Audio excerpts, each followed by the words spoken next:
We are the first Indian makeup artist ज्यांनी brand मेकअपचा उभा केला, भरत अँड डॉरीज. आम्ही पहिले आहोत. जसं सगळ्या हिरोईनचं पहिलं पिक्चरची सुरुवात पण मला करायला मिळाली, जशी राणी मुखर्जी, प्रीती झिंटा, सगळ्यांची पहिली पिक्चर मी सुरुवात करून सगळ्यात जास्त तू लाईमलाईट मध्ये आलास ते म्हणजे कुछ कुछ होता ह्या सिनेमामुळे. ते राणीचं पिक्चर केलं, करण जोहर वगैरे, तर मोठं हाय प्रोडक्शन होतं. मला ह्या लाईन मध्ये नाव मिळवायचं होतं आणि पैसे मिळवायचे होते, कारण पैशाशिवाय काय नाही. तर मेहनत पहिली. माझं स्वतःच इन्स्टिट्यूट आहे आणि मी भरपूर जणांना शिकवलंय. माझ्याकडनं भरपूर आजकाल खरी गोष्ट म्हणजे आजकाल मुलं कमी झाली मेकअप आर्टिस्ट मध्ये आणि मुली जास्त आल्या, तर मुलींना जास्त व्हाव्यात. माझ्याकडे जेवढे स्टुडंट येतात नवीन नवीन त्या मुली येतात आहे. तर मला जरा प्रश्न भेटला की मुलं का नाही पुढे. लॉबीमध्ये किंवा एखाद्या रस्त्यामध्ये आम्ही 2-3 मुलींना पकडून तिला सांगितलं होतं की तू मिस इंडिया बनवू शकते, तर अशा ठिकाणी तू अर्ज भर. आता टाइम्स ऑफ इंडियाचं ऍड येते, अशा 3-4 मुली मिस इंडिया मध्ये आल्या पण आणि त्या बनल्या पण आहेत. अरे वा.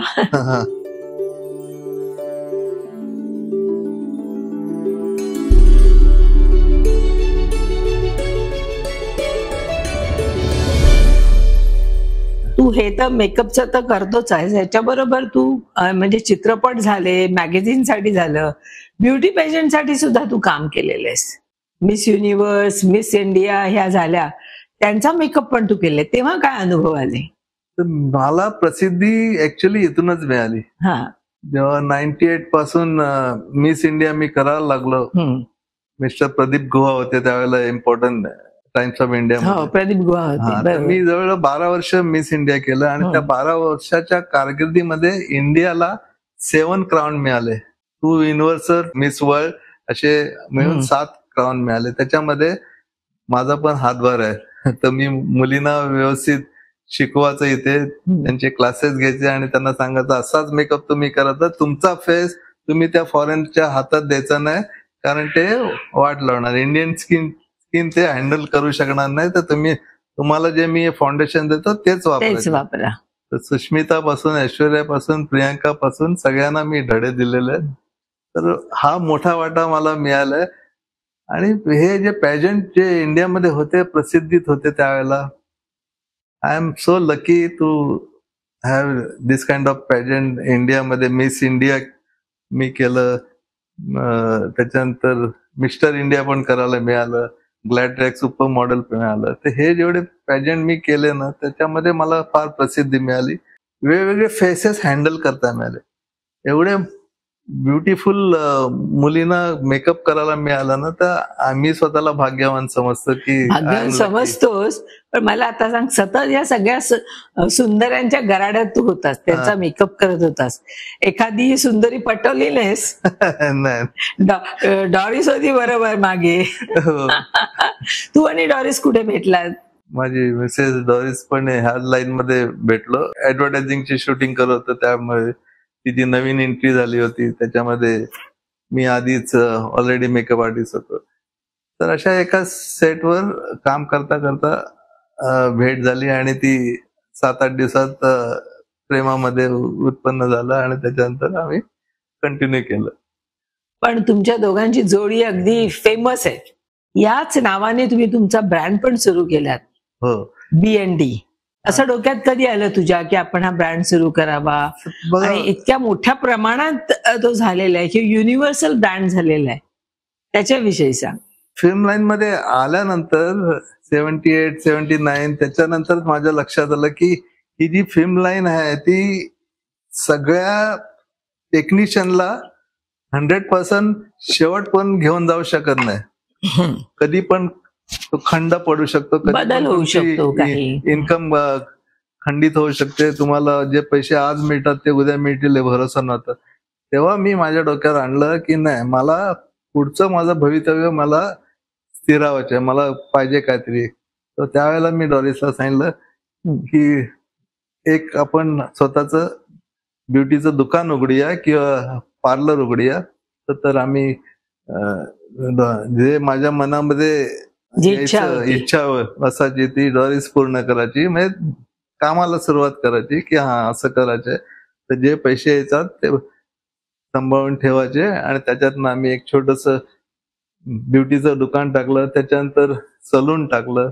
तर असा तो दूरदृष्टी होती ना, ती मला लहानपणापासून होती हा, की बरोबर. काय होईल ते सगळ्यांच्या नशिबात नसते, ते माझं पूर्ण केलं. त्याच्यानंतर मग 15 वर्षानंतर डोक्यात आलं, अरे इथे इंडियामध्ये पर्टिक्युलर शेड जी असते इंडियन फेसला लागणारी, कारण इंडियामध्ये सगळ्या टाईपचे स्किन टोन आहेत, हो. डार्क पण आहेत, एकदम सावळे पण आहेत आणि गोरे एकदम पण गोरे पण आहेत.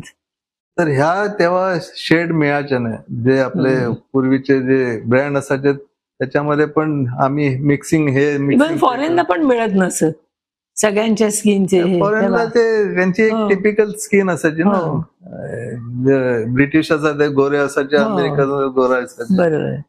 तर त्यावेळेला मी डॉरिसला सांगितलं, तर आपण पण आपला ब्रँड उघडूया आणि आपण मेहनत करूया आतापासून, त्याचं कसं करायचं ते बघूया. तर जेव्हा आम्ही फॉरेनला जायचं अमेरिकेला किंवा लंडनला, तर आम्ही इथे तिथे न जाताना जो उरलेला वेळ असायचा तो आम्ही मेकअपच्या दुकानात जायचं किंवा हेअरस्टाईलिंगच्या दुकानात जायचं आणि ते बघत बसायचं, नवीन नवीन पुस्तकं बघत बसायचं आणि ते डोक्यात घ्यायचं की हा हे असं मला पाहिजे, असं करायचंय. तर तो भरत अँड डॉरिसचा BND ब्रँड काढायचं आम्ही डोक्यात घेतलं आणि जसं मनात घेतल्यानंतर 2-3 वर्षामध्ये आम्ही ते चालू पण केलं. 2007 मध्ये अमेरिकेत होतो तेव्हा 2-3 मोठ्या कंपन्यांमध्ये गेलो आणि तिथे बघितलं.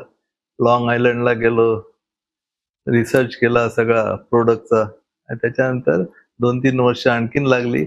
We are the first Indian makeup artist ज्यांनी ब्रँड मेकअपचा उभा केला, भरत अँड डॉरिस.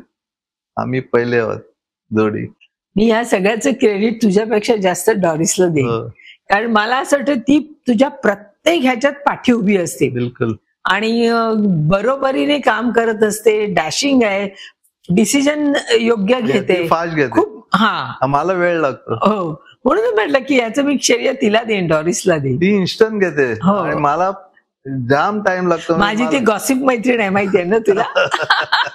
तिलाही बोलवणार आहे मी. तिला म्हटलं मी भरत बरोबर तुला बोलवणार नाही, तुला सेपरेट बोलवणार, कारण तू भरपूर बोलतेस मला माहितीये, पण तू खूप अबोल आहेस. आज बोलतोयस पण तू खूप अबोल आहेस. मी कमी बोलतो आणि फार मला टाइम लागतो बोलकं व्हायला. तर मी भाग्यवान समजेन की सगळ्या हिरोईन बरोबर काम करायला मिळालं. जसं सगळ्या हिरोईनचं पहिलं पिक्चरची सुरुवात पण मला करायला मिळाली, जशी राणी मुखर्जी, प्रीती झिंटा, सगळ्यांची पहिली पिक्चर मी सुरुवात करून. सगळ्यात जास्त तू लाईमलाईट मध्ये आलास ते म्हणजे कुछ कुछ होता है या सिनेमामुळे.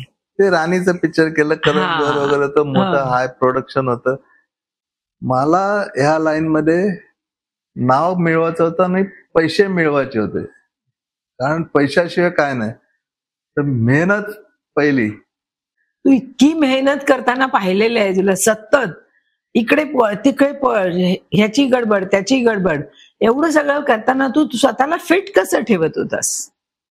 काय सांगणार, कारण मध्यंतरी एक खूप मोठ्या ह्याच्यातून तू गेलास. तेच सांगतो मी तुम्हाला. माझं ते एकदम सुपर टाइम होता त्यावेळेचा. 91 ला मला ब्रेक लागला.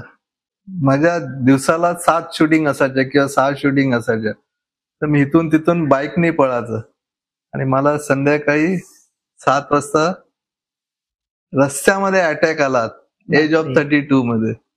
1 महिना मी हॉस्पिटलमध्ये होतो, हरकिसनदास हॉस्पिटलमध्ये. त्याच्यानंतर सगळ्यांनी सांगितलं की आता तू काम नाही करू शकणार, आता तू. म्हटलं मला असाचा मी तर माझ्या डोळ्यासमोर तेच दिसायचं की पुढे काय होईल, पुढे काय होईल, पुढे काय होईल. जे माझे क्लायंट होते ना, जे माझे जीवाभावाचे क्लायंट होते, जे माझे शुभचिंतक होते, सगळ्यांनी मला धीर दिला, मला आणि डॉरिसला. तुम्ही काय घाबरू नका, आम्ही आहोत तुमच्या पाठीशी, तुझ्या पाठीशी आम्ही आहोत. स्पेशली सांगायचं आहे अमृता फिल्मच्या युट्यूब चॅनलसाठी की मी खरोखर आभारी आहेत तुमचे, की मला आज इथे बसून ज्यांनी मला मदत केली आयुष्यामध्ये, यश बिर्ला, अवंती बिर्ला, आणखीन किती जण आहेत की त्यांच्यासाठी मला थँक्स बोलायचे आहे. मला नम्रपणे सांगायचे की तुमच्यामुळे आजपर्यंत मी हाय तसा आहे आणि चांगलं एक खरोखर थँक्स फॉर एव्हरीथिंग. सगळ्यांसाठी, not only Avanti and Birla, पण जेवढे माझे क्लायंट, जेवढे माझे इतर चिंतक आहे, सगळ्यांना मी थँक्स बोलतो. कारण अजूनही एवढी वर्ष मी काम करून आणि मला अजूनही कामं मिळतात आणि चांगल्या अभिमानाने सांगतो की मी thanks for my film industry. याचं कारण तू एक व्यक्ती म्हणून तुझं अंतःकरण चांगलं आहे म्हणून तुला सगळ्यांच्या शुभेच्छा मिळाल्या आहेत, सगळ्यांच्या आशीर्वाद मिळालेत. अवंती बिर्ला आणि यश बिर्ला ते पण आमच्या एकदम जवळचे. अवंती आणि यश बोलले नथिंग डुईंग भरत डॉरिस, मी तुम्हाला कुठे जागा पाहिजे सांगा, तिथे मी जागा देते आणि तुम्ही स्वतःचं सलून उघडा आणि तिथे बसून काम करा, आता धावपळ नको, भरतला जमणार नाही. तर त्यांनी विदिन 8 days मला झूची जागा दिली त्यांच्या बंगल्याच्या बाहेरची आणि त्यांनी सांगितलं काय पाहिजे ते कर इथे. तर आम्ही तिथे पहिलंच सलून आमचं उघडलं. तर थँक्स फॉर देम की एवढं पाठिंबा दिला. इतक्या हिरोईनना तू मेकअप केलायस, इतक्या हिरोना मेकअप केलायस, पण सगळ्यात जास्त मेकअप करायला तुला कोणाला आवडला किंवा अरे वा मला हिला म्हणजे सगळ्यात जास्त की कुठे काही नाही, सगळं परफेक्ट आहे, तेव्हा मेकअप करायला ह्या व्यक्तीला मेकअप करायला मला खूप आवडलं, असं कुठली व्यक्ती होती? खरं सांगू, हा अगदी फिल्मी डायलॉग नाही बोलत हा की मला कोणाचाही फेस दिला ना हा आणि ती व्यक्ती जर सुंदर असेल, सुंदर नाही चांगल्या मनाची असेल ना, हा तिचा मेकअप करायला मला आवडतो. पण जी कोण व्यक्ती कुचकट असेल किंवा मनातनं आतनं काहीतरी वेगळी असेल हा. आणि तिचा जर मी मेकअप करत असेल तर मला परत तिचा मेकअप करायला आवडणार नाही. कारण मी एकदम त्या स्वभावाचा आहे की तुम्हाला काय सांगणार. मला माहिती आहे तुला जर राग आला आणि तुला जर त्या व्यक्तीचा मेकअप करायला आवडलं नाही, तू सगळं पॅकअप करतो सगळ्यांना, चला बंद करा, नाही करायचा मेकअप. पण असाच अनुभव तुला कोणाबरोबर आलाय जे मी ऐकलंय त्याच्यावरून सांगते? हो, तर काय असा अनुभव कधी आलाय का? मला असा अनुभव तर बिलकुल आला नाही, पण एक घडलाय. तर जितके क्लायंट बरोबर मी काम केलंय आजपर्यंत, मग ते राजकारणी असो, फिल्म लाईनचे असो, उद्योगपती असो किंवा कुठल्याही क्षेत्रातले असो, तर कोणी मला बिलकुल त्रास दिला नाही की कोणी मला कमीपणा दाखवला नाही. सगळींकडे गोडी गुलाबीने कामं केली आणि परत परत ते आम्हाला बोलवायचे. पण अशी एक व्यक्ती भेटली, फिल्म लाईन मध्ये एक नवीन नवीन हिरोईन आली होती आणि तिथे एक पिक्चर सुपरहिट झालं आणि तिचं दुसरं पिक्चर चालू होतं. अब ते एक फोटोशूट चालू होतं. ती हिरोईन होती, डब्बू रत्नानीकडे आम्ही शूटिंग करत होतो आणि हेअर मेकअप झाला आणि पण तिचे थोडे नाटक वाटले, तिचं काहीतरी आम्हाला खटकलं की चल डॉरिस, हिच्यावर इथे आपल्याला काम नाही करत जिथे आपल्याला जरा प्रॉब्लेम वाटतो की बाबा त्यापेक्षा न केलेलं बरं. मग आम्ही म्हटलं आसिस्टंटला सांगितलं त्याला बॅगा पॅक करा, आज आपल्याला शूटिंग करायचं नाही हिच्याबरोबर. मी फोटोग्राफरला सांगितलं sorry, next time will do it, कोणाबरोबर तरी आणखीन चांगलं. आम्ही त्या व्यक्तीचं नाव नाही घेत, पण मी मेकअप हेअर झाल्यानंतर पण मी सेटवरनं निघून गेलो होतो. फक्त एकच वेळ आयुष्यातली, अच्छा, पूर्ण 45 वर्षाच्या आयुष्यामध्ये पहिली वेळ. असं होते कधी कधी. आता मध्यंतरी एकदा अनुराग कश्यपचा एक इंटरव्ह्यू ऐकला होता, त्याच्यात त्यांनी म्हटलंय की हे जे सिनेमॅटोग्राफर असतो, डायरेक्टर असतो, त्यांना जो पर डे मिळतो त्याच्यापेक्षा जास्ती पर डे, सगळ्यात जास्त पर डे मेकअप आर्टिस्टला मिळतो. तर हे कितपत खरं आहे? सगळेच प्रोड्युसर तेवढा मेकअप आर्टिस्टला पर डे इतरांपेक्षा जास्ती देतात का? हे बघा, ही गोष्ट जरी खरी असली तरी हेअर ड्रेसरला, मेकअप आर्टिस्टला जास्त चढवणारे लोक कोण? तर त्यांचे हिरो हिरोईन असतातच, पण त्याच्यापेक्षा मी बोलतो डायरेक्टर प्रोड्युसरचं पण काम आहे की बाबा तू घे पैसे जास्त, पण काहीतरी त्याची मर्यादा, लिमिट असेल ना. तुम्ही आउट ऑफ लिमिट जाऊन मागाल तर आमचं हे प्रोडक्शन आहे, पिक्चर रिलीज व्हायचे आहे, पिक्चरला खर्च आहे भरपूर, तो आम्ही कसा पूर्ण करणार? तर एक लिमिट मध्ये पैसे मागितले हरकत नाही. तर मी दोष ह्याला पण देतो प्रोड्युसरला की बाबा तुम्ही मध्यस्थी येऊन ते लिमिट कमी करायला पाहिजे.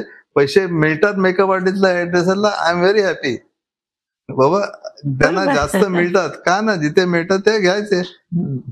तुम्ही त्यांनी भांडून तर नाही घेतलं ना, त्यांना स्वखुशीने मिळाले. आणि कामं पण चांगली आजकाल होतात हेअर मेकअपची आणि सगळ्या याची डायरेक्ट. पण साधारण चांगला एकदम बेस्ट म्हणत नाही, चांगला मेकअप आर्टिस्ट पर डे किती मिळतात त्याला? असं काय पर्टिक्युलर मी नाही, एक पैसे सर्वसाधारण सांगू शकत. सिनेमासाठीच नाही, मॅगझिन साठी म्हणा, कुठल्या एखाद्या फंक्शन साठी, कशासाठी, तर साधारण पर डे किती असतो त्याचा? बघा असं आहे ना, की प्रत्येक जण आपापली जागा बनवतो. हो. बनवल्यानंतर त्याला ते मिळते, पण जागा बनवण्यासाठी फार मेहनत असते. ती मेहनत घेतल्यानंतर ती मिळते. उलटा जर मी कोणाला माझी फीस 25,000 सांगितलं ना, तर मला असा पण क्लायंट भेटला की बरं तू हे कमी घेतो, हा दुसरा एवढेच घेतो, तुझ्या पाठचा मेकअप आर्टिस्ट आहे, तर तू जास्त घेतले पाहिजे.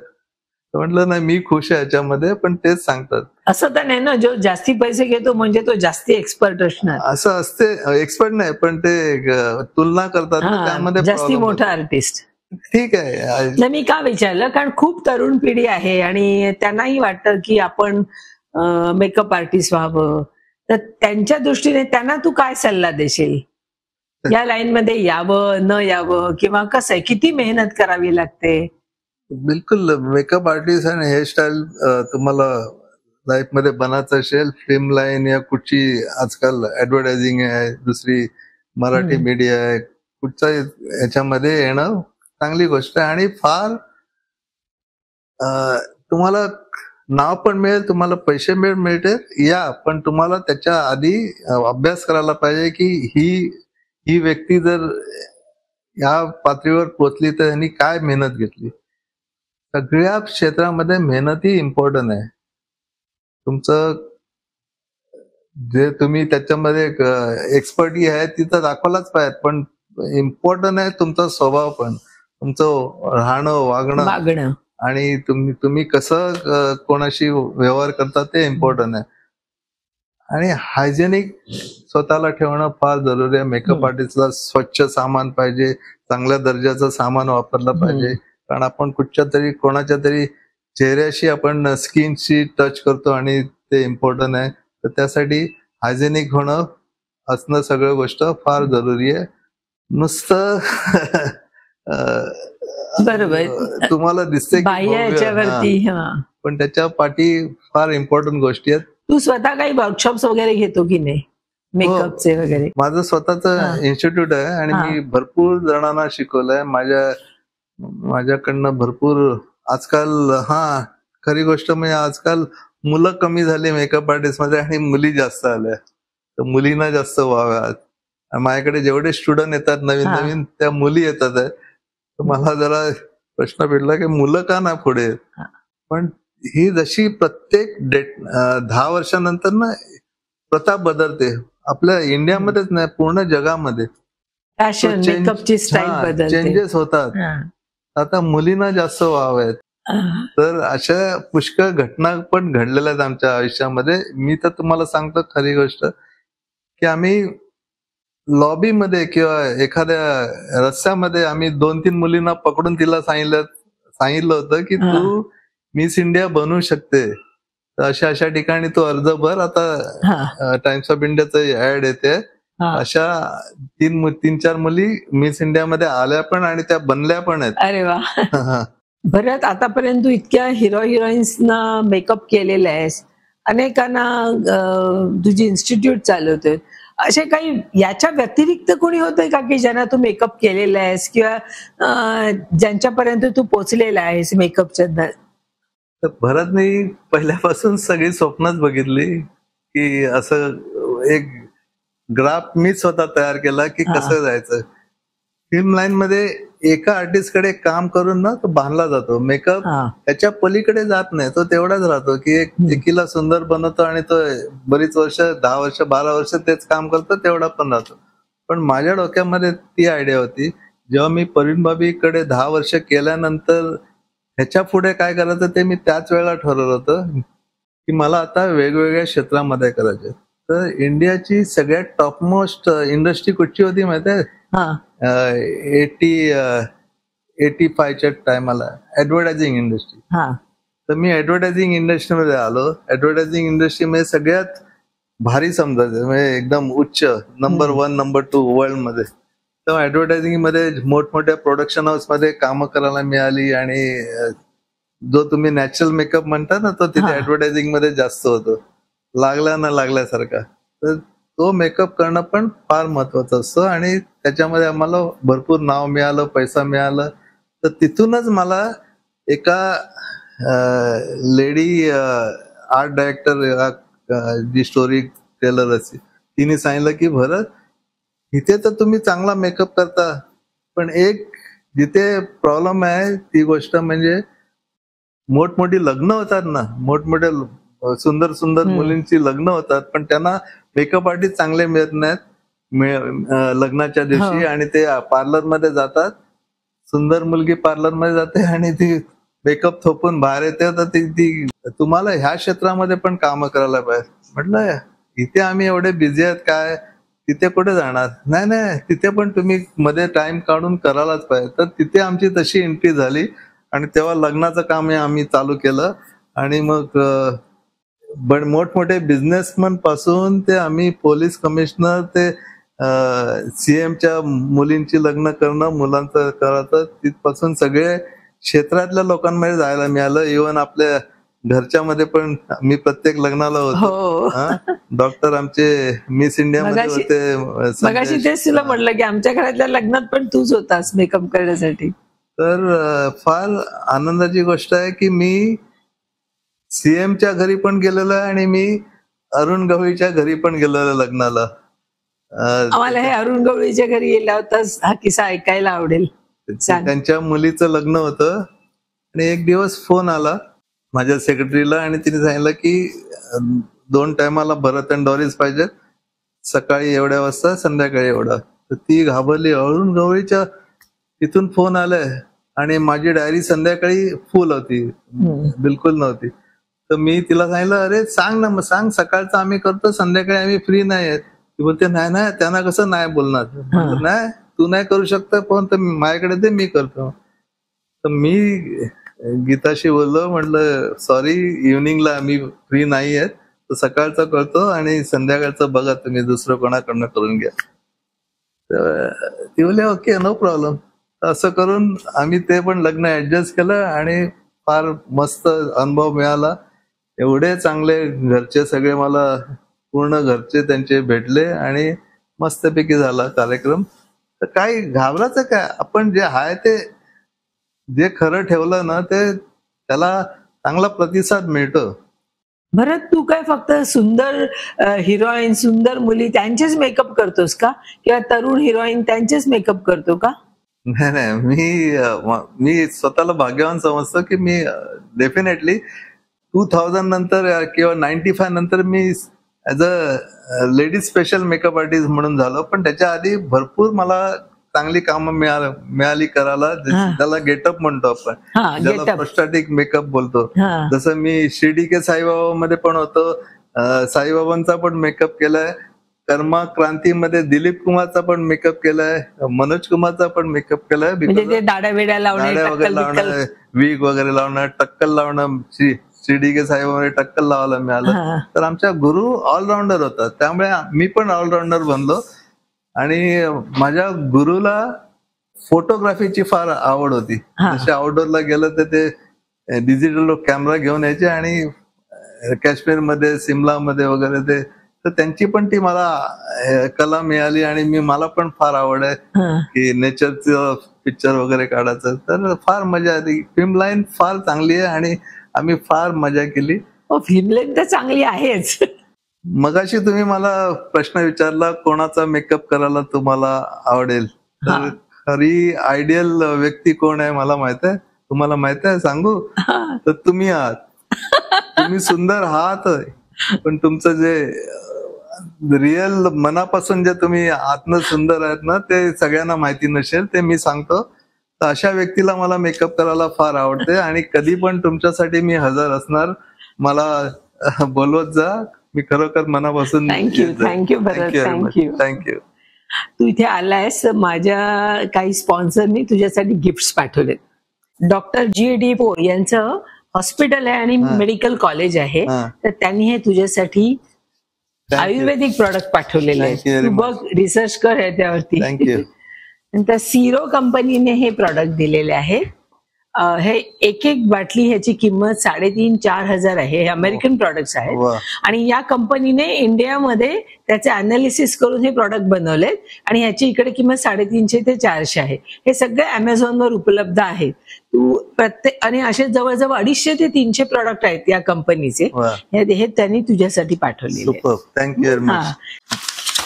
हे निरगुडकर फार्म्स तर्फे हे पाठवलेलं आहे. हे सगळे ऑर्गॅनिक प्रॉडक्ट आहेत, सगळा खाऊ आहे. घरी बायका बसून ते निरगुडकर फार्म्स आणि ते सगळं बनवलं जातं. कुठेही केमिकल्स वापरलेले नाहीये. भरपूर नाव ऐकलं. हो, ऐकलेलं आहे ना. Thank you very much.